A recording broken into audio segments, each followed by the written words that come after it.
Bonjour chers internautes de la chaîne Léon Joléo, vous nous suivez de partout à RDC également, vous nous suivez en tout cas dans la diaspora. Merci d'être avec nous, c'est à ce sujet d'actualité qui est la RDC. Le gouvernement de la République démocratique du Congo demande au Conseil de sécurité donc d'accélérer le retrait de la MONUSCO. C'est à ce sujet d'actualité que nous recevons M. Élisée Mateso, il est internationaliste. Ce n'est pas la première fois de vous recevoir sur notre chaîne Léon Joléo. Élisée Mateso, bonjour et bonne arrivée. Bonjour, merci.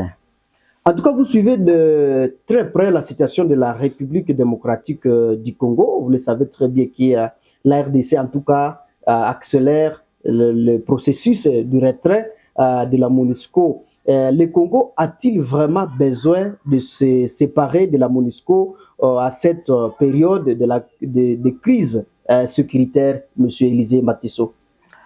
Et de prime abord, à commencer l'émission, je vais donner ma pensée piège à l'égard de ceux-là qui ont été tués à Goma et d'autres ont été tués à Kassindi et même à Butembo, on a été victime de ces manifestations anti-MONUSCO. Et donc, c'est à ce moment que je vais commencer cette émission. Et sinon, aujourd'hui, dire que le Congo a besoin de la si le Congo a besoin de la MONUSCO, je me dis quelque part oui, mais aussi non.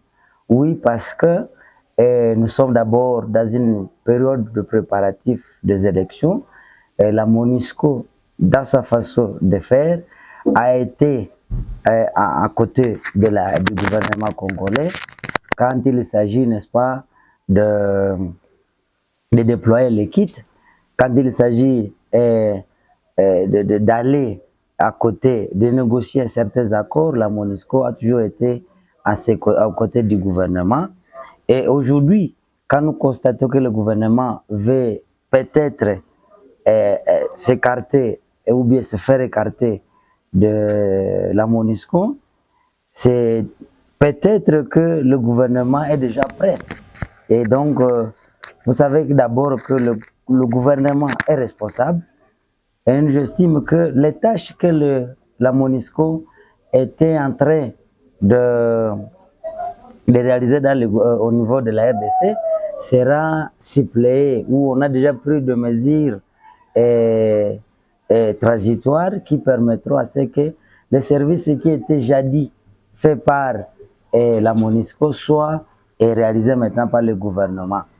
Sinon, depuis longtemps, vous pouvez ne pas oublier, vous pouvez oublier peut-être, et en 2018, et Kabila avait rappelé et il disait que la MONUSCO devait sortir devait partir et sortir du sol congolais.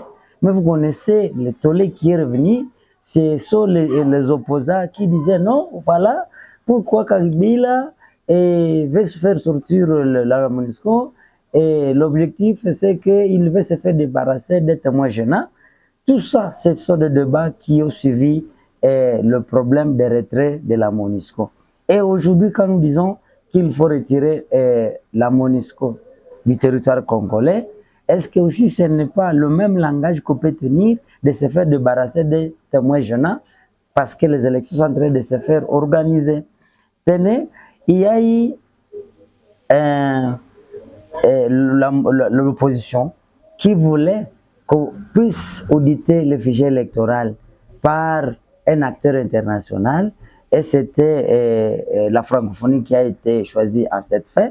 Mais vous connaissez jusqu'aujourd'hui ce qu'a été la réponse de la CENI. La CENI n'a jamais accepté que le fichier électoral soit auditionné. Et donc, quand on veut chasser actuellement la MONUSCO du territoire congolais, c'est à ce niveau-là que nous disons que peut-être, d'un côté, ce n'est pas pour organiser encore la fraude massive, même si nous connaissons que peut-être la fraude a toujours existé. Et donc, la question de faire retirer la MONUSCO, elle est d'actualité, oui, mais toutes ces questions que je viens d'évoquer ici haut peuvent être encore exploitées pour voir l'opportunité de faire chasser la MONUSCO sur le territoire congolais. Mais en tout cas, dans tout le cas, la RDC ne restera pas sous tutelle de la MONUSCO. La RDC a besoin de se reconstituer, même si c'est un État fragile. Et donc, il faut que le pays puisse se faire sauter de ces acteurs qui l'ont aidé d'un côté à se réorganiser, parce que le pays était déjà divisé, c'était déjà démembré avec les différents mouvements, le RCD Goma, le RCD KML et le MLC, on voit le RCD national de Roger, je crois, Lumala. Et tout ça, la MONUSCO a permis à ce qu'il y ait une unification de ces différents territoires pour qu'actuellement on trouve un Congo uni actuellement.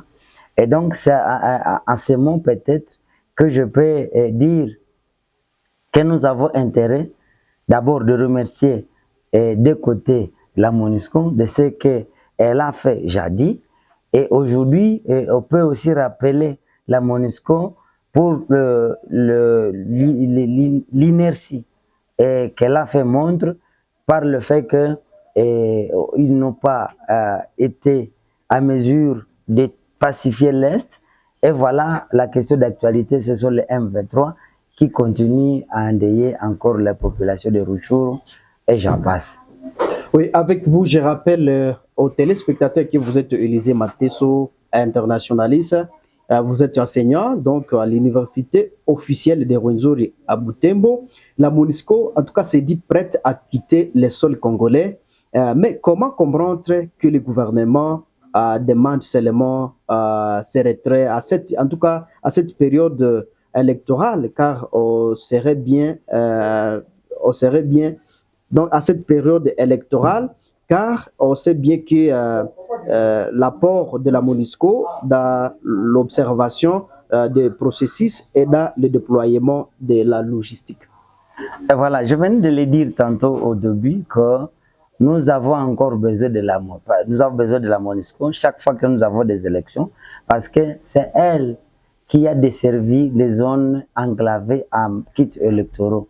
C'est avec la MONUSCO que les kits peuvent se retrouver à Mangourjipa, peuvent se retrouver dans les faits fonds du territoire, surtout le centre du pays qui est presque enclavé. Et donc, il y a encore la nécessité. Mais je le dis, le gouvernement n'est pas irresponsable. Nous estimons que le chaos qui peut encore revenir sur ce plan-là opérationnel ou sur le plan logistique dans le processus électoral, que le gouvernement soit responsable parce que nous estimons qu'il a pris des mesures pour que cette erreur ou ce problème ne puisse pas se poser pendant cette période-là électorale. Et deuxième élément, c'est que je ne sais pas comment il va. Il ne veut pas que la MONUSCO soit aussi parmi les observateurs pendant cette période électorale parce que nous savons que la MONUSCO a toujours donné ce point de vue.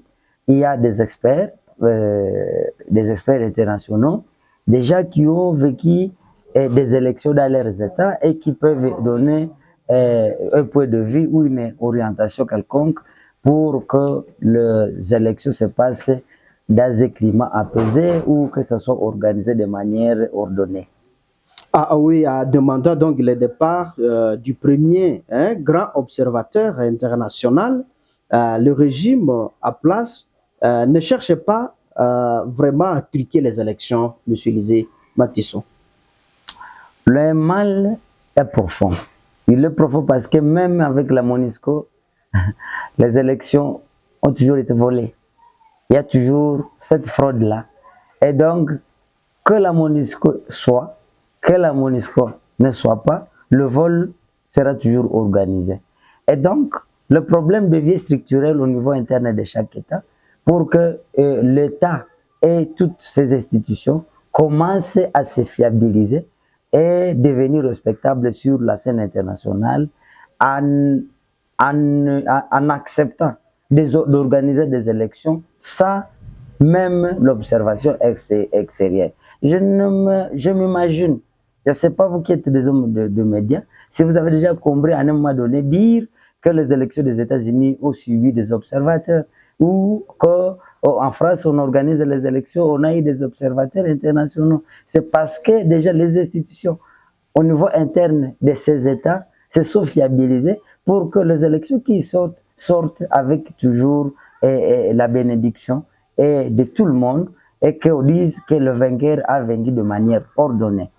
Voilà, monsieur le journaliste, le message que je peux lancer à tous nos téléspectateurs, tout simplement parce que je les aime et parce qu'ils suivent toujours nos débats, nos commentaires, qui semblent être peut-être scientifiques, mais nous voulons toujours donner notre point de vue et je le remercie en ce niveau-là. En tout cas, je rappelle aux internautes que vous êtes CT Élisée Mateso, vous êtes enseignant à l'université officielle de Rwenzori. Merci d'avoir accepté volontairement notre invitation sur la chaîne Léon Joléo. Moi que vous remercie, monsieur le journaliste. Je suis Mwana Mpenzi Manzekele à sa présentation. Au revoir.